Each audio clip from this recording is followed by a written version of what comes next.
का जो प्यारा प्यारा सा क्वेश्चन हम लाए हैं वो है JEE एडवांस 2009 का। और इस क्वेश्चन में तुम्हारे लिटरली सब टॉपिक्स रिवाइज हो जाएंगे। ठीक है, सब टॉपिक्स नहीं, सब टॉपिक्स रिवाइज हो जाएंगे। तो इसमें क्या है, इसमें तुम्हारा फ्रिक्शन भी आ जाएगा, इसमें तुम्हारा पुली सिस्टम भी आ रहा है, इसमें तुम्हारा फ्लूइड डायनामिक्स भी आ रहा है, इसमें तुम्हारा सब आ जाएगा। इनफैक्ट मैग्नेटिज्म तो इसमें है ही नहीं, बट चलो इसमें तुम्हारा सब ऑलमोस्ट सब 11th का पूरा रिवाइज हो जाएगा। ठीक है, तो ऐसा करो कि देखो डिस्क्रिप्शन में चेक करो, उसका स्क्रीनशॉट मैंने लिंक भेजी होगी, मैंने डाला होगा स्क्रीनशॉट, उसको देखो, पॉज करो, अपने आप से ट्राई करो। मल्टी कैरेक्टर ऑब्वियसली एडवांस का क्वेश्चन है, तो मैं इसमें फटाफट से कीवर्ड्स बता देती हूँ। देखो इसमें ये कॉलम दिया, यार देखो क्वेश्चन का मतलब तो यही है, ये कॉलम दिया, ये कॉलम दिया है।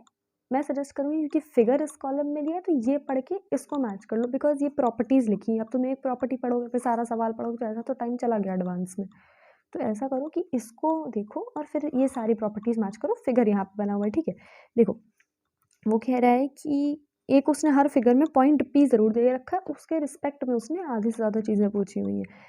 इस वाले में क्या कह रहा है, block of mass m left on y with a fixed incline plane, fixed है और विद कांस्टेंट वेलोसिटी। अब कांस्टेंट वेलोसिटी है तो मतलब एफ नेट 0 कर देना सिस्टम का। ठीक है, यहाँ पे वो कह रहा है कि ये जो चीज़ है ये एक फ्रिक्शनलेस वर्टिकल प्लास्टिक स्टैंड पे है, फ्रिक्शनलेस है तो बैलेंस करना है तुमको। ठीक है, ये कह रहा है lift is going up, lift जो है ऊपर जा रही है, कांस्टेंट वेलोसिटी से जा रही है, मतलब यहाँ भी एफ नेट 0 कर देना। ये दोनों चीज़ें, ये दोनों मैग्नेटिक रिंग्स हैं, पढ़ोगे तो दोनों मैग्नेटिक रिंग्स हैं, ये रिपेल कर रही हैं आपस में, तो ये फोर्स तुम्हारा ध्यान रखना। ठीक है, इसमें इंपॉर्टेंट क्या है कि पुली वाई हैज़ फिक्स्ड, ये भी फिक्स्ड है, इसमें नीचे जा रहा है कांस्टेंट वेलोसिटी से, फिर से तुमको एफ नेट बैलेंस करना है।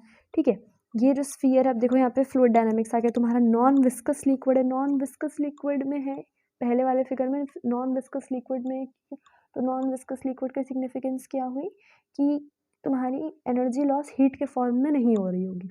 ये तो मतलब बहुत ही ज़्यादा बड़ा हिंट हो गया, तो तुम फिर इसमें तो ऑप्शन ही टिक मार्क कर देना सीधा। इसमें कह रहा है टर्मिनल वेलोसिटी से, अच्छा इस वाले फिगर में कह रहा है टर्मिनल वेलोसिटी से गिर रहा है, तो टर्मिनल वेलोसिटी से गिर रहा है का क्या मतलब है कि वो चीज़ जो है अपनी मैक्सिमम वेलोसिटी से, बहुत सिंपल से वर्ड्स में, वो अपनी मैक्सिमम वेलोसिटी से वो चीज़ नीचे आ रही है। मतलब कि जो उसका एयर रेजिस्टेंस है और जो मतलब एयर रेजिस्टेंस की वजह से उसका ड्रैग फोर्स है वो इक्वल एंड ऑपोजिट है किसके, उसकी जो ग्रेविटेशनल फोर्स है वो उसके इक्वल एंड ऑपोजिट लग रहा है। तो यहाँ बैलेंस कर देना, और ये विस्कस में मतलब यहाँ पे हीट एनर्जी में कन्वर्ट हो रहा होगा। अब देखो डिस्क्रिप्शन में जाओ, पॉज करो आराम से, ये राइटिंग ना समझ में आ रही हो तो पॉज करो, आराम से सॉल्व करो। ठीक है, एंड देन लेट्स मैच। देखो पहले वो क्या कह रहा है कि इधर से इधर करते हैं ना। देखो क्या कह रहा है, तो उसको फिगर दिया, कह रहा है ब्लॉक ऑफ मास m। अच्छा ये सब मैंने क्यों बताया, क्योंकि इस इतने लंबे सवाल में अगर तुम इसको पैराग्राफ रीडिंग करने बैठ गए ना, तुम्हारा आधा टाइम तो इसी में चला जाएगा। इसको स्किम करना है, इसको रीड नहीं करना है। जैसे इंग्लिश लिटरेचर की कहानी पढ़ते हो ना स्कूल वाली, सिर्फ कीवर्ड पता होना चाहिए भाई, अपनी बाकी पूरी कहानी हम लोग बना लेंगे। तो इससे भी तुमको स्किम करना है, पूरा पढ़ने मत बैठ जाना।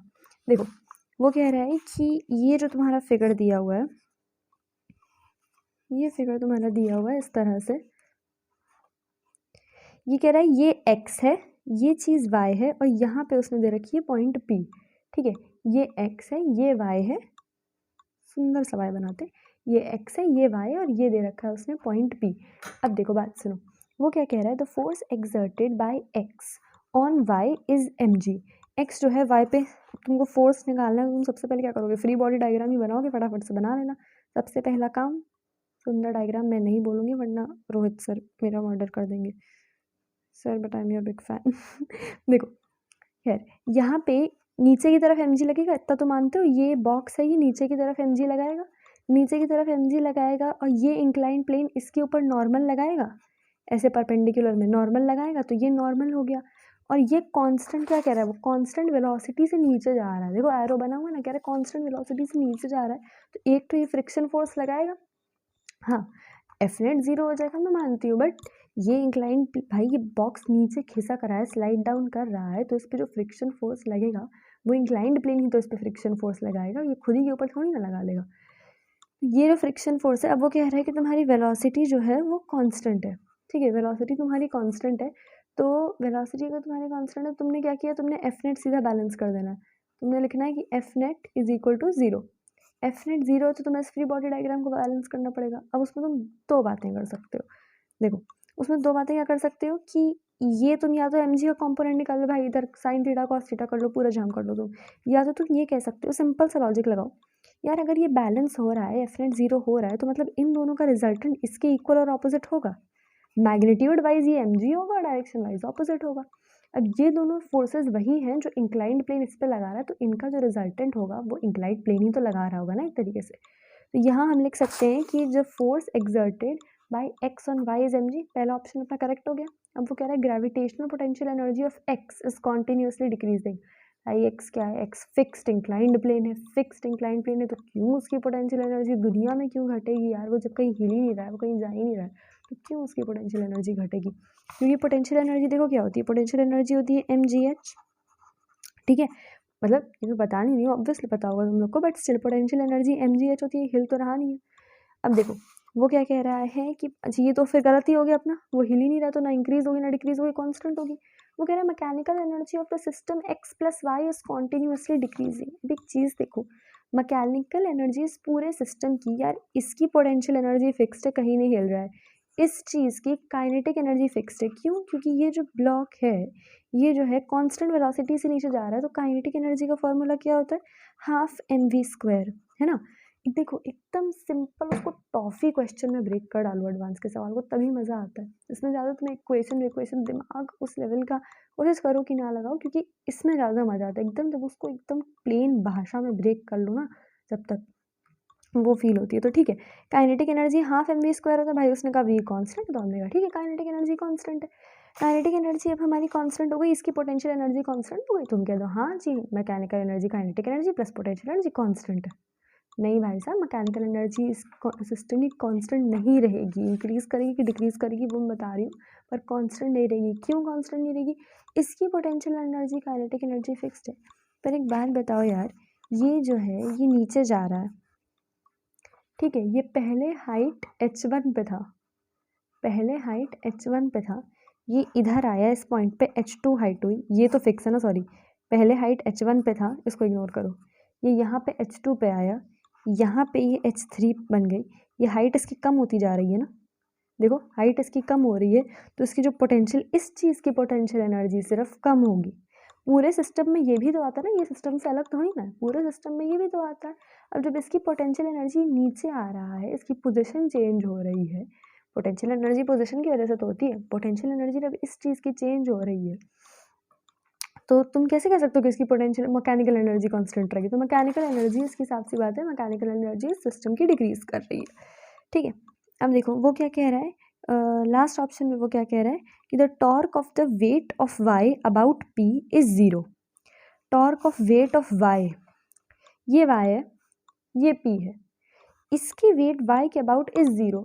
क्यों 0 है, एक बात बताओ, टॉर्क क्या होता है, फिर से हम इक्वेशन कुछ लंबा चौड़ा क्रॉस प्रोडक्ट डॉट प्रोडक्ट नहीं करने वाले, मैं बहुत सिंपल एक लेमैन्स लैंग्वेज में बोलूँ, फिजिक्स के टर्म्स में बाद में जाएंगे, एक लेमैन्स लैंग्वेज में मैं बोलूँ तो एफ इंटू डी भाई, फोर्स इंटू जितने डिस्टेंस पे लग रहा है वो उस एक्सेस के अलॉन्ग वो डिस्टेंस, है ना। अब ये बताओ कि ये जो ब्लॉक है ये नीचे की तरफ mg लगाएगा, हाँ ये मत कह देना एफ नेट 0 तो पूरी चीज़ ये इसकी बात हो रही है, वेट ऑफ वाई उसने बहुत क्लियरली बोला है कि वेट ऑफ वाई की वो बात कर रहा है। तो अगर वेट ऑफ वाई की बात कर रहा है वो, तो एफ इंटू डी, ये चीज़ नीचे लग रही है, और जो डिस्टेंस है ये यहाँ लग रही है, इस एक्सिस पे लगेगी, तो इसके और इसके बीच में डिस्टेंस है ना एक, ये 0 तो है नहीं, ये क्या हो रहा है यार, इसके और इसके बीच में एक डिस्टेंस है ना, ये डिस्टेंस 0 तो है नहीं, तो मतलब टॉर्क भी हमारा 0 नहीं होने वाला, ऑफ कोर्स ना टॉर्क 0 नहीं होने वाला हमारा। प्लस अगर से तुम एक बात मान लो, अगर मान लो ये चीज़ इस पॉइंट पे आ भी जाती है, मान लो एक बार को ये पॉइंट पी पे पहुंच भी गया तुम्हारा ब्लॉक, तो ब्लॉक तो अभी भी तिरछा है ना यार, मतलब देखो एकदम समझाने के लिए ऐसे समझो कि ब्लॉक तो अभी तक तिरछा है, जो चीज़ तुम विजुअलाइज कर चुको, और पॉइंट पी यहाँ है, तो एक छोटा सा ही डिस्टेंस सही, लेकिन एक डिस्टेंस डी डैश रहेगा ना, तो टॉर्क 0 तो कभी हो ही नहीं सकता, तो तुम्हारा फोर्थ वाला ऑप्शन निपट गया। अब देखो सेकंड पे वो क्या कह रहे हैं, 2 ring magnets Y Z each of mass m are kept in frictionless vertical plastic stand so that they repel each other. इसमें ऑप्शन लिख दें क्या, चलो इसमें ऑप्शन लिखते हूँ, एक साथ बाद में टैली कर लेना, ठीक है। ए, इसका ऑप्शन हमारा ए आया था, ये इसका ऑप्शन हमारा ए सी और डी, ठीक है, ए सी और D. Two ring magnets of Y and Z, each of mass m, are kept in a frictionless vertical plastic stand so that they repel each other. Y rests on the base, Y base पे rest कर रहा है, system equilibrium में है, F net हमको वैसे ही zero करना पड़ेगा, ठीक है. P is the top most point, blah blah blah. The whole system is in a lift which is going upwards with a constant velocity. जो ऊपर जा रही है एक कांस्टेंट वेलोसिटी से, फिर से हमें F नेट जीरो करना ही पड़ेगा. देखो, स्किम करने का मतलब मैं ये नहीं कह रही कि तुम्हें कोई भी फैक्ट छोड़ दो, कोई भी इंपॉर्टेंट फैक्ट छोड़ दो, वही तुम्हें पकड़ना सीखना है उसमें, वही तुम्हें पकड़ना सीख कर तुम्हारा काम हो जाएगा. देखो अब वो क्या कह रहा है, फिर से ऑप्शन ए पे आओ, फिर से ऑप्शन ए पे आओ. देखो ऑप्शन ए क्या कह रहा है, force exerted by X on Y is M G. X ये है, वाई ये है, ये तुम्हारा एक स्टैंड उसने कह दिया, ये पूरी चीज़ एक लिफ्ट में, ये वाई है, ये तुम्हारा एक्स है, ठीक है. फटाफट से बना लो, ये वाई है, ये जेड है, और ये चीज़ तुम्हारी एक्स है, और ये पूरे एक लिफ्ट में है जो कि ऊपर जा रहा है, नीचे जा रहा है, ऊपर जा रहा है कांस्टेंट वेलोसिटी से. कांस्टेंट वेलोसिटी मतलब हमें याद रखना है कि हमें एफ नेट जीरो करना है. अब वो पूछ रहा है एक्स पे जो वाई फोर्स, एक्स जो वाई पे फोर्स एक्सर्ट करेगा, क्या वो एम जी के बराबर है. फ्री बॉडी डायग्राम बना लो खट से. ये वाई है, ये वाई है, ये नीचे की तरफ एक तो एम जी करेगा ही करेगा. ये एक्स है, एक्स इसके ऊपर नॉर्मल एक्सर्ट करेगा. भाई मैग्नेटिक रिंग्स है ना, मैग्नेटिक रिंग्स है, ये इसके थ्रू, ये स्टैंड से तो कनेक्टेड है ही ना, डायरेक्टली टच में नहीं है बट स्टैंड से कनेक्टेड है. तो ये अगर इसके ऊपर फोर्स एम जी एक्सर्ट कर रहा है तो ये फोर्स कहीं ना कहीं पहुंचेगा, तो ये भी तो एक नॉर्मल फोर्स एक्सर्ट करेगा ही करेगा ना. अब दूसरी चीज़ एक और देखो, क्या कि ये कह रहा है कि दे रिपेल, दे कहाँ गया कहाँ गया कहाँ गया, ये दे रिपेल. तो दे रिपेल, तो भाई साहब रिपेल करने में ये वाई वाला जो है जेड के ऊपर एक फोर्स लगाएगा, तू ऊपर भाग, ये इसके ऊपर एक फोर्स लगाएगा, तू नीचे भाग. तो ये दोनों जो फोर्स लगाएंगे तो इसको भी तो हम काउंट करेंगे. इसको अगर हमने काउंट कर लिया तो हमारे पास क्या आ गया कि हमारे पास जो एन फोर्स है, जो एक्स लगा रहा है, वो एम जी प्लस एफ होगा, एफ डैश ले लो उसको, वो M G plus F dash होगा. भाई जो ये फोर्स इसका लगा रहा है वो ये होगा. तो मतलब अब ये फोर्स जो जेड रिंग वाई रिंग पे फोर्स लगाएगी वो क्या होगा तुम्हारे पास, यार वो भी तो एम जी के इक्वल होगा ना, वो क्या ही फोर्स लगा लेगा इस पर दूसरा. मान लो अब तुमको मैग्नेटिक फोर्स, लेकिन रिपेल वो दे रहा है कि दे repel each other and the system is in equilibrium, they hang in air. वो इक्विलिब्रियम में है इसलिए वो हवा में अटका हुआ है. मतलब जो फोर्स ये इस पे लगा रहा है वही फोर्स मैग्नीट्यूड में, टाइप में नहीं, मैग्नीट्यूड में वो वही उसके लगा रहा होगा. तो ये भी तो मैग्नीट्यूड बेस में एम जी ही लगा रहा होगा, वरना वो हवा में कैसे लटकेगा, ये उसको खींचेगा, वो उसको खींचेगा, पूरा भिड़ जाएगा सिस्टम आपस में. ऐसे थोड़ी ना करना. तो एम जी ही लगाएगा. अब इसने एम जी लगाया, तुम्हारा पहला वाला ऑप्शन तो करेक्ट हो गया, ठीक है. देखो अब वो मतलब सॉरी पहला वाला ऑप्शन करेक्ट नहीं हुआ, ये एम जी लगाएगा तो यहाँ पे 2 एम जी आ जाएगा ना. ये एफ भी तो इक्वल टू एम जी है, तो ये एन बराबर एम जी तो हुआ नहीं, तो 2 एम जी होगा, तो पहला वाला अपना तो बैठा नहीं है इसके साथ. अब वो क्या कह रहा है, gravitational potential energy of X is continuously increasing. भाई लिफ्ट ऊपर जा रही है, हाइट उसकी बढ़ रही है, obviously gravitational potential energy is continuously increasing, ठीक है. अब वो क्या कह रहा है कि mechanical energy of the system X plus Y is continuously decreasing. Mechanical energy decrease करी, भाई जब पोटेंशियल एनर्जी इंक्रीज करी तो मैकेनिकल एनर्जी क्यों डिक्रीज करी, कि वेलोसिटी कांस्टेंट है, काइनेटिक का सवाल ही नहीं उठता.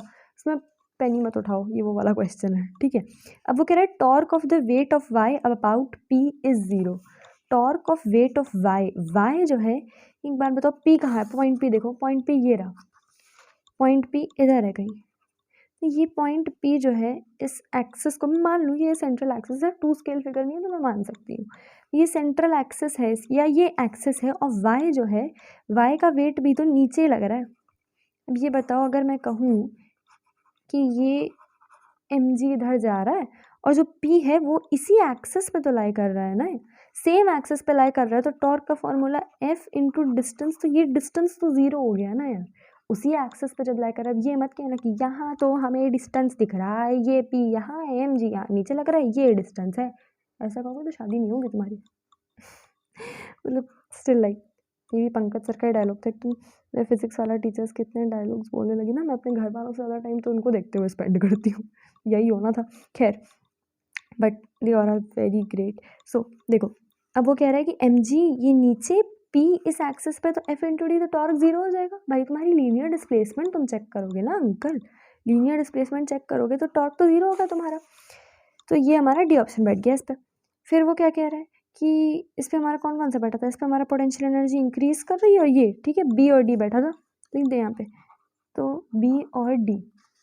अब वो क्या कह रहे हैं, pulley y of mass m0 is fixed to a table through a clamp x, ठीक है, a block of mass m hangs from a string that goes over the pulley is fixed at point P of the table।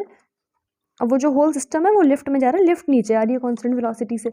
Lift जो है अगर constant, अब देखो इस पे आओ, फिगर नंबर 3 पे आओ, वो कह रहा है कि तुम्हारे ये है, यहाँ पे तुमने पुली लगाया है, ये तुमने ऐसे लगाया, ये तुमने ऐसे लगाया, यहाँ पे कुछ फिक्स है नहीं है, यहाँ खैर तुम्हारा पॉइंट पी है, तुम्हें इससे मतलब है, यहाँ तुम्हारा पॉइंट पी है, यहाँ उसने एक चीज़ लटका दी है।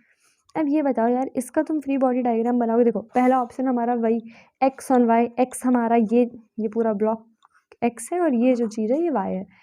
फ्री बॉडी डायग्राम बना लो फटाफट से। यार ये बताओ, ये नीचे एम जी लगाएगा, एक टेंशन इधर लगेगी, एक टेंशन इधर लगेगी, अवे फ्रॉम द स्ट्रिंग लगेगी। तो ये बताओ, ये ऊपर टेंशन ये भी एम जी होगी, ये भी एम जी होगी, और एक फोर्स ये इस तरह से लगाएगा इस पर, ये तो बैलेंस कर ही जाएगी। क्यों? क्योंकि यहाँ भी कह रहा है ये कांस्टेंट वेलोसिटी, तो हमें फिर से अगर वेलोसिटी हमारी कांस्टेंट है तो हमें फिर से एफ नेट जो है वो करना पड़ेगा। क्या करना पड़ेगा? वो हमें ज़ीरो करना पड़ेगा क्योंकि वेलोसिटी कांस्टेंट है। ये नीचे एम जी, तो ये बताओ, ये जो फोर्स है ये इधर और ये इधर, इस तरह से ये जो फोर्स ये टच कर रहा है ना, एक फोर्स ये भी तो लगाएगा, एक फोर्स ये भी तो इस पे लगाएगा।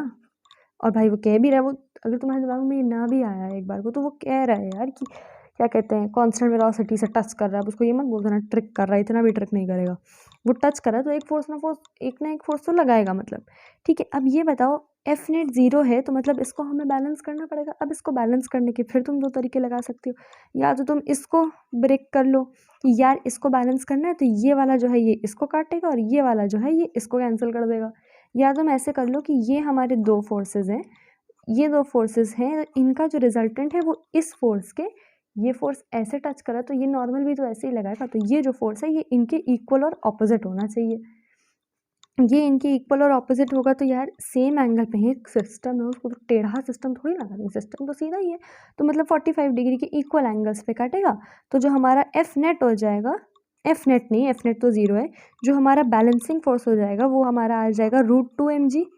करके देख लेना इतना वेक्टर एडिशन में। ठीक है, ये हमारा √2 mg आ जाएगा। ये √2 mg आ गया तो ये mg के बराबर तो है नहीं, ठीक है, mg के बराबर तो ये है नहीं, तो ये क्या कहते हैं इसको, भाई दो नहीं तो तुम ऐसे देख लो, सीधा ही लगा लो कि इसको दो फोर्सेस को बैलेंस करना है। मैंने जो बताया था ना, यहाँ पे ये वाला जो है ये नीचे इसको कैंसिल कर रहा है और ये वाला इसको कैंसिल कर रहा है, इसको दो फोर्सेस को बैलेंस करना, तो ये mg से थोड़ी ना बैलेंस करेगा यार। अगर तुम्हें इतनी कैलकुलेशन करने का समय नहीं लग रहा तो तुम ऐसे ही सोच लो, ये दो फोर्स बैलेंस करेगा, mg से कैसे करेगा बेचारा अकेला लवारिस।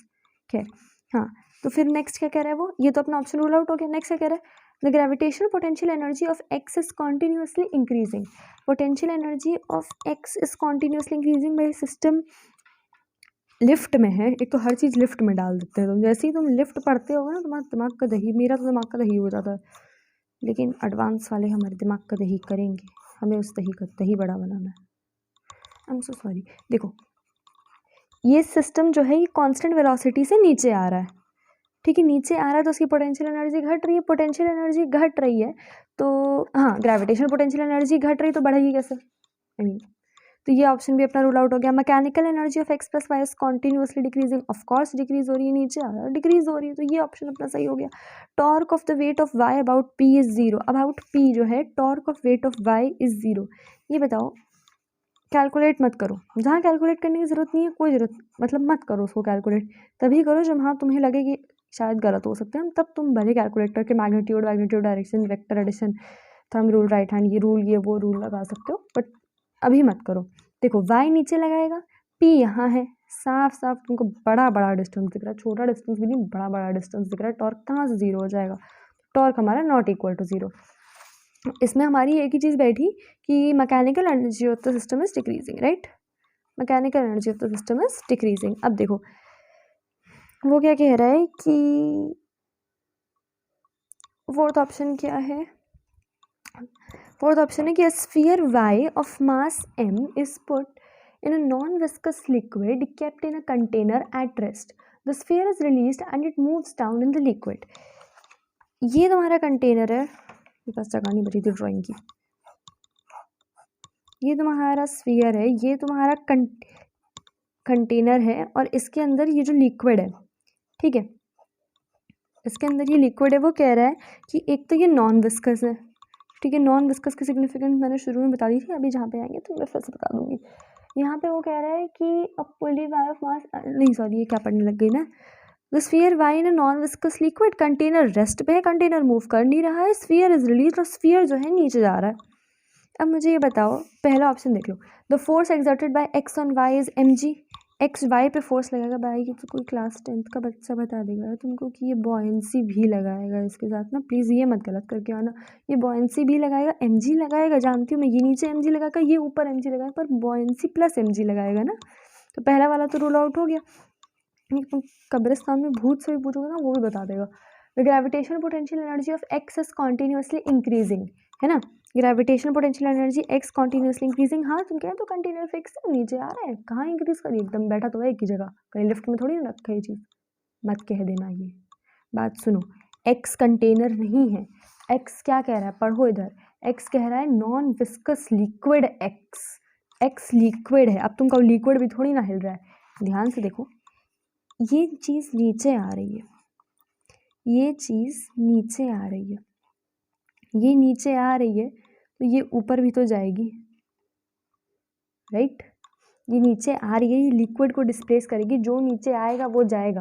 ये मैंने इलेक्ट्रोकेमिस्ट्री में बताया था, पंकज सर ने बताया था रादर, कि अगर तुम जो इलेक्ट्रोकेमिकल सीरीज़ है उसको तुम रिवर्स कर दो, एनसीईआरटी वाली जो सीरीज़ है उसको तुम रिवर्स कर डालो, उल्टा लिख दो मतलब, तो उसमें हाइड्रोजन के जो नीचे आएगा वो सबसे पहले जाएगा, वो सबसे पहले रिएक्शन देगा। अगर दोनों एलिमेंट तुम्हारे हाइड्रोजन के नीचे वाले, सीरीज उल्टी करके, खैर मैं ज़्यादा कंफ्यूज नहीं करूँगी, बट सीरीज उल्टी लिखना, उसमें हाइड्रोजन के जो नीचे एलिमेंट है, अगर वो दोनों एलिमेंट दिए हुए हैं तो इलेक्ट्रोकेमिकल रिएक्शन में जो नीचे है वो जाएगा, ठीक है। But let's not go in that, वो मैंने नोट्स भी अपलोड किए हुए हैं, उसको अगर कंफ्यूज हो रहा हो तो चेक कर लेना। बट देखो वापस आओ, क्या कह रहा है, ये लिक्विड नीचे आएगा, ये लिक्विड अगर नीचे आएगा तो ये डिस्प्लेस करेगा, ये डिस्प्लेस करेगा तो आधा लिक्विड एक्स ऊपर जाएगा, लिक्विड एक्स अगर ऊपर जा रहा है तो हम कहेंगे ना पोटेंशियल एनर्जी उसकी चेंज हो रही है, potential energy is continuously increasing, Y, because यार ये लिक्विड ऊपर जा रहा है, देखो ध्यान से, ये तो पोटेंशियल एनर्जी इज इंक्रीजिंग। अब वो कह रहे हैं mechanical energy of the system X plus Y is continuously decreasing, mechanical energy क्यों डिक्रीज करी यार, पोटेंशियल एनर्जी इंक्रीज कर रही है, तो काइनेटिक का मतलब है नहीं यहाँ। The torque of the weight of Y about P is zero, ठीक है, torque of weight of Y about P is zero, point P कहाँ है, पॉइंट पी देखो कोने में दे रखा है, तो इसमें फिर से यार सवाल नहीं होता कि पॉइंट पी पे वाई का जो है वो जीरो हो जाए, कैसे जीरो हो जाएगा यार, वाई नीचे फोर्स लगा रहा है, ये इतना बड़ा बड़ा सा डिस्टेंस है, torque is equal to F into D, plain भाषा में वीबत के तरह की फॉर्मूला में क्रॉस प्रोडक्ट साइन प्रोडक्ट, तो यहाँ पे ये जीरो नहीं होगा, फिलहाल ये जीरो नहीं होगा, हमें सिर्फ ऑप्शन के करेक्ट होने ना होने से मतलब है। एडवांस में कोई इतना समय नहीं देगा तुमको कि तुम उसको पता करो, और ना इस बात के तुम्हें नंबर मिलने वाले, तो बस देखो कि जो दिया है वो सही है कि गलत है, ऐसे सवालों में, न्यूमेरिकल बेस में नहीं। देखो फिर वो कह रहा है, ये तो अपना हो गया, a sphere y of mass m is falling with its terminal velocity in a viscous liquid. इस सवाल को ऊपर वाला जैसा कतई मत समझ लेना, प्लीज़ ये गलती मत करना। स्किम करने का मतलब, मैंने फिर बता रही हूँ, स्किम करने का मतलब ये नहीं है कि तुम सवाल का मतलब समझना छोड़ दो, नहीं तो पूरा पढ़ लो, कुछ नहीं जा रहा है, सही करके आओ। लेकिन ये y है, फिर से लिक्विड x है, अब की वो कह रहा है कि वो टर्मिनल वेलोसिटी से नीचे जा रहा है, टर्मिनल वेलोसिटी से अगर वो नीचे जा रहा है यार, तो ये बताओ उसका जो ड्रैग फोर्स है, जो मतलब ड्रैग फोर्स है, वो उसकी वेलोसिटी के, उसकी ग्रेविटेशनल फोर्स के, mg के ग्रेविटेशनल फोर्स के इक्वल और ऑपोजिट होगा ना यार, यही तो कंडीशन होती है। टर्मिनल वेलोसिटी मतलब क्या, कोई भी चीज़ अपनी मैक्सिमम वेलोसिटी से नीचे जा रही है तो उसको तुमने कह दिया कि टर्मिनल वेलोसिटी, मैक्सिमम वेलोसिटी से तभी तो जाएगी जब तुम उसके फोर्स को बैलेंस कर दोगे, मतलब जो ग्रेविटेशनल फोर्स है और जो ड्रैग फोर्स है, ड्रैग फोर्स ऊपर खींचना है, non viscous sorry viscous liquid में ग्रेविटेशनल फोर्स नीचे खींच रहा है, ड्रैग फोर्स ऊपर खींच रहा है, जब ये दोनों बराबर होंगे तभी तो वो अपनी मैक्सिमम वेलोसिटी से नीचे जा पाएगी। अगर वो कह रहा है टर्मिनल वेलोसिटी, तो मतलब तुम्हारा पहला वाला ऑप्शन है, सीधा सीधा ऐसे ही देखो, अगर मैं बिना पेन के समझाऊँ तो सीधा सीधा देखो कि the force exerted by X on Y is equal to M G, equal and opposite होना चाहिए ना यार। देखो बॉयंसी भी लगेगी, मान रही हूँ मैं, ऐसा नहीं कि बॉयंसी गायब भी हो जाए, कहोगी बॉयंसी लगी नहीं रही, बिल्कुल लग रही है, और एम जी नॉर्मल वाला भी फोर्स लग रहा है, लेकिन ये दोनों बराबर हो जाएंगे एम जी के, जो टोटल फोर्स उसको ऐसा समझो लेमैन लैंग्वेज में, तो टोटल फोर्स उसको रेजिस्ट करेगा, जो टोटल फोर्स उसको रोकने की कोशिश करेगा वो ग्रेविटी के बराबर हो जाएगा। तो यही एक्स लिक्विड जो है यही तो रोकने की कोशिश करेगा, कंटेनर थोड़ी करेगा, बोलोगे तुम आओ नहीं, जो तुमको जहाँ जाना तुम जाओ, यही रोकने की कोशिश करेगा। तो अब अगर ये उसको ऊपर ढकेल रहा है तो ये फोर्स ग्रेविटी के इक्वल हो जाएगा, ग्रेविटेशनल फोर्स के इक्वल हो जाएगा। क्यों? क्योंकि टर्मिनल वेलोसिटी टर्म आ गया अपने पास, ठीक है। सेकंड क्या कह रहा है, gravitation potential energy of X is continuously increasing. सही बात है, इंक्रीज तो करेगी। यहाँ पे तो यार फंडा तो वही लग गया ना, एक्स ऊपर जा रहा है, ऐसा तो है नहीं कि नीचे आना बंद हो गया, ऐसा भी नहीं है ना बंद है कि नीचे आ रहा तो ये ऊपर नहीं जाएगा, ये तो बेसिक लॉज है ना, न्यूटोनियन लॉज, ये तो ऊपर जाएगा ही। तो पोटेंशियल एनर्जी इंक्रीज करिए। Mechanical energy of the system, mechanical energy of the system X plus Y is continuously decreasing. Mechanical energy decrease क्यों करेगी भाई, जब वो इंक्रीज कर रही है, यही कहोगे ना तुम, जब ये इंक्रीज करेगी तो ये डिक्रीज क्यों करेगी, है ना। सीधा सीधा तो ऑप्शन को गलत मार्क कर दो, मत करना ऐसा, फिर से मत करना, प्लीज़ मत करना। देखो क्या कह रहा है वो, विस्कस लिक्विड है। विस्कस लिक्विड का काम क्या होता है, विस्कस लिक्विड है, विस्कस लिक्विड का काम क्या होता है, विस्कस लिक्विड का काम होता है कि जो तुम्हारी एनर्जी है विस्कस फोर्स का, विस्कस फोर्स का और फ्रिक्शन का, ये दोनों चीज़ें मेनली क्या करते हैं। अब मैंने फ्रिक्शन का नाम ले लिया, अब तो बता दो। फ्रिक्शन जो है एनर्जी को हीट के फॉर्म में कन्वर्ट करके उसका लॉस करवा देते हैं। ये फ्लो चार्ट ध्यान रखना, हीट का एनर्जी लॉस करा, उस हीट को, एनर्जी को हीट के फॉर्म में कन्वर्ट करके उसका लॉस करवा देते हैं। तो विस्कस है एनर्जी, अगर हीट लॉस से, पोटेंशियल एनर्जी काइनेटिक एनर्जी छोड़ दो, मैकेनिकल एनर्जी में हीट लॉस भी तो आएगा। इन सब चीज़ों में हीट लॉस की कोई बात ही नहीं थी, कोई सवाल ही नहीं उठता हीट लॉस का। लेकिन यहाँ दिख रहा है बड़ा बड़ा कि विस्कस है, ये नॉन विस्कस था, ये विस्कस है, तो मैकेनिकल एनर्जी इसकी डिक्रीज होगी। क्यों? क्योंकि वो उसको हीट एनर्जी के फॉर्म में कन्वर्ट करके भगा देगा, ठीक है। तो ये ऑप्शन सही होगा अपना। The torque of the weight of Y about P is zero. Torque of the weight Y of Y about P zero नहीं, टॉर्क जीरो नहीं होगा यार, वाई गिरेगा तो यहीं गिरेगा ना, और यहाँ पी दिया है, फिर से देखो पी यहाँ दिया है, तो ये अच्छा खासा डिस्टेंस है, torque is equal to force into distance, और यहाँ पे ये नॉट इक्वल टू जीरो हो जाएगा। ये क्या सिंबल है, खैर छोड़ो, नॉट इक्वल टू जीरो हो जाएगा। ओके, तो आज के लिए इतना ही रखते हैं। Happy learning.